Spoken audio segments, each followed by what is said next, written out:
Helen entered her daughter's bedroom and sighed heavily again.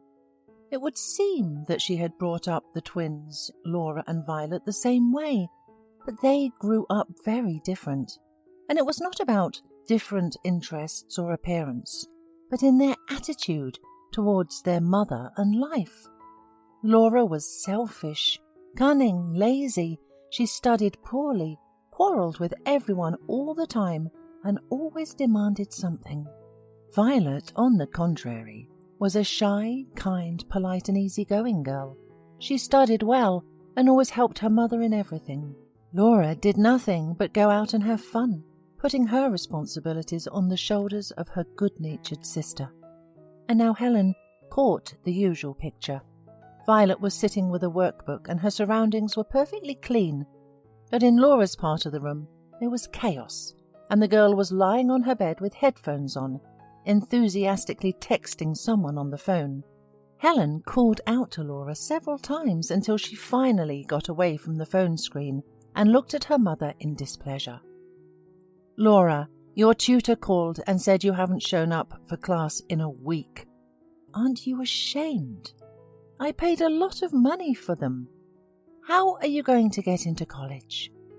"I don't want to enroll anywhere. I'm going to marry Paul and that's it," said Laura. Helen only shook her head reproachfully. Paul was Laura's boyfriend, studying to be a mechanic, and although she didn't approve their relationship, the daughter didn't care. "And how are you going to live? What are you going to do without an education?"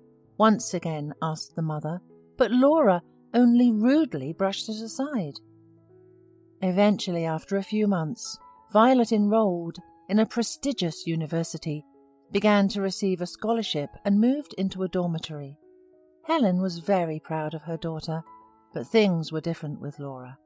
Immediately after school she got married, as she had planned, and she didn't even invite her mother to the wedding. But the carefree life didn't work out. Paul didn't earn much. They lived in a tiny rented apartment in a troubled part of town.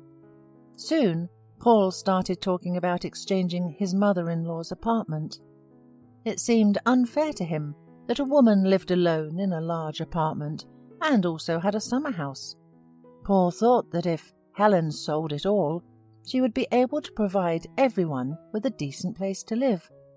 He had been instilling these thoughts into Laura for so long that soon she began to think the same way.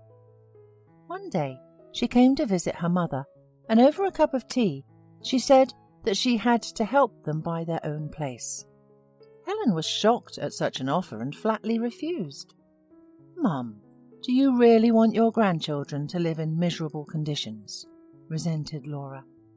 "I raised my 2 children alone, without a husband, so either provide a future for your children yourself or don't have them at all," replied Helen categorically.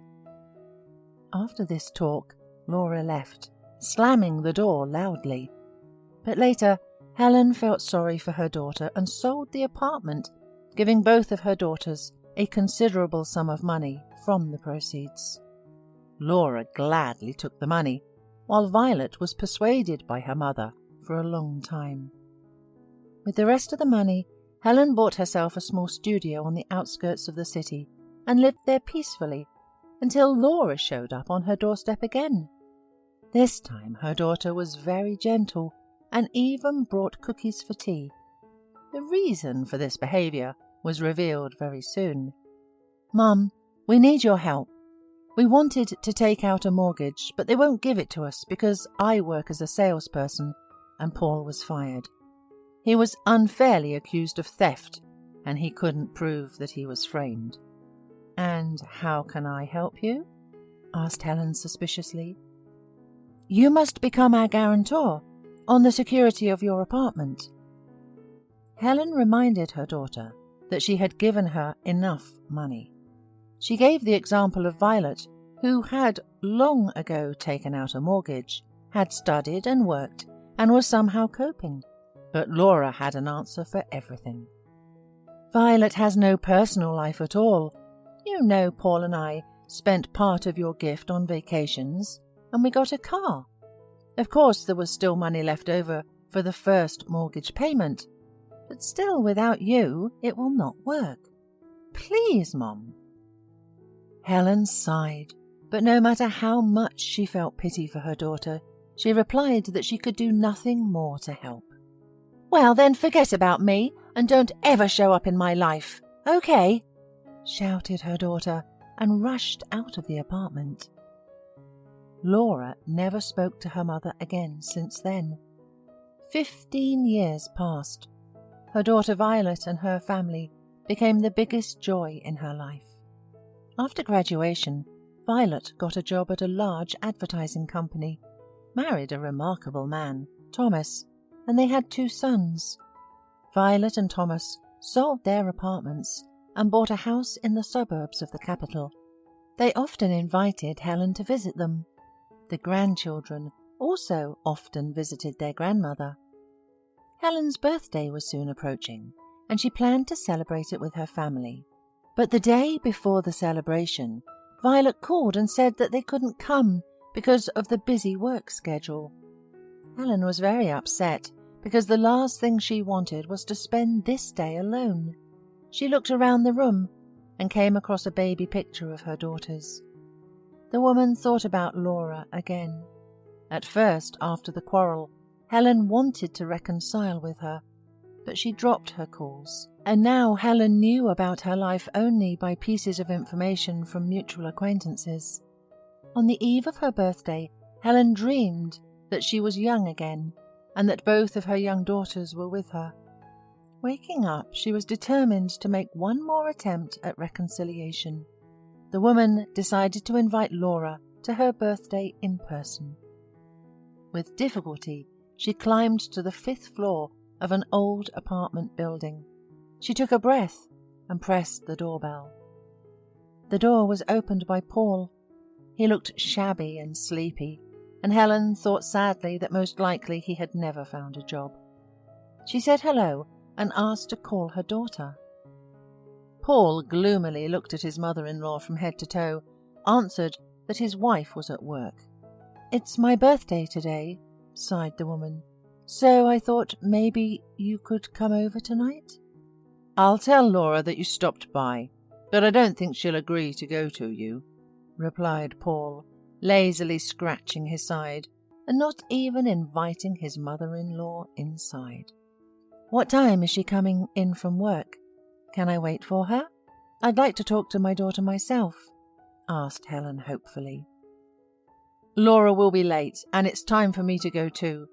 All the best and happy birthday," said Paul indifferently, and slammed the door in front of his mother-in-law's nose. Helen went outside and cried. She didn't understand why she had been treated so badly, for she had always tried to be a good mother.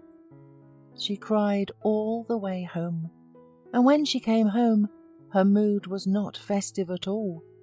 She entered the apartment, turned on the light, and immediately she was surrounded by her relatives. The woman gasped in surprise, but then realized what was happening. The people had funny hats on their heads, bundles of colourful balloons in their hands.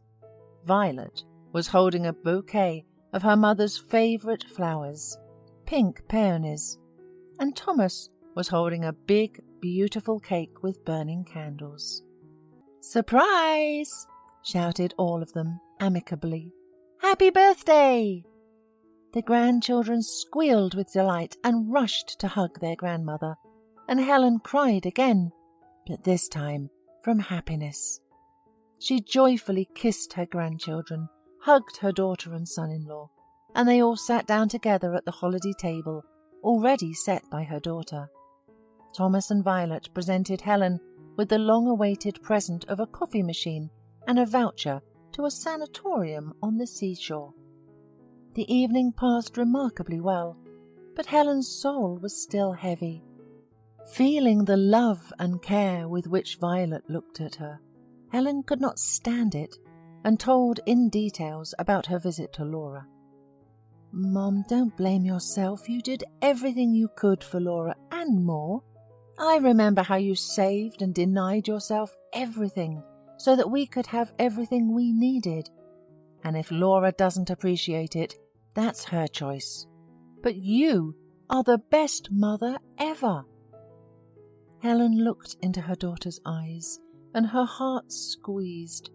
At that moment, she thought about the fact that she might not have many years ahead of her, and decided that the moment had come to reveal her secret and ease her soul. "Violet, I have something to tell you," she began softly. "Many years ago, I gave birth to a child. As I was lying in my ward, I heard the heartbreaking scream of a baby in the next room. When I looked in, all I saw was a little baby girl. I went over to her, took her in my arms, and she immediately calmed down. She was so tiny, miserable, and I cradled her in my arms and called the nurse to find her mother. And it turned out that she had run away. The baby was supposed to be sent to an orphanage." Violet listened to the story and felt cold inside. She already understood where it was leading to, but could not believe it. Then her mother said that she had visited the baby in the hospital for the rest of the time before she was discharged. She breastfed her because she had plenty of milk, and in the end she could not part with her, loving her as her own. And then she went to the head doctor and persuaded him to draw up documents as if she were born with twins, and to give the abandoned baby girl to her for upbringing. She was literally lying on her feet in the head doctor's office, begging him to help, and in the end he agreed. Helen looked at Violet with eyes full of tears. "And all my life I asked myself the only question, how is it possible that my own daughter Laura does not want to know me? And you are always by my side, both in sorrow and in joy." The woman took a breath and wiped away her tears. "Forgive me for telling you all this now, but I want you to know that I have no one more dear and closer than you. The first time I saw you, I knew at once that you were my little girl." Violet also cried. She held her elderly mother close to her, kissed her grey hair, and whispered, "Mommy, I didn't even think I could love you more. But it turns out it's possible," she said sincerely. "Thank you for everything you've done for me. Thank you for saving me without fear of hardship. I love you so much." At that moment, the youngest grandson ran into the room and, seeing the two crying women, looked at them with wide-open eyes and called out to his father. "Daddy, Daddy, why are they crying?" the little boy asked in surprise. "A birthday is sometimes a sad holiday," said Thomas thoughtfully, stroking his son's head. "That's because you didn't listen to me," declared the child. "You should have bought sweets for Grandma, not that stuff you presented. Then she wouldn't have cried for sure." The women looked at each other and laughed.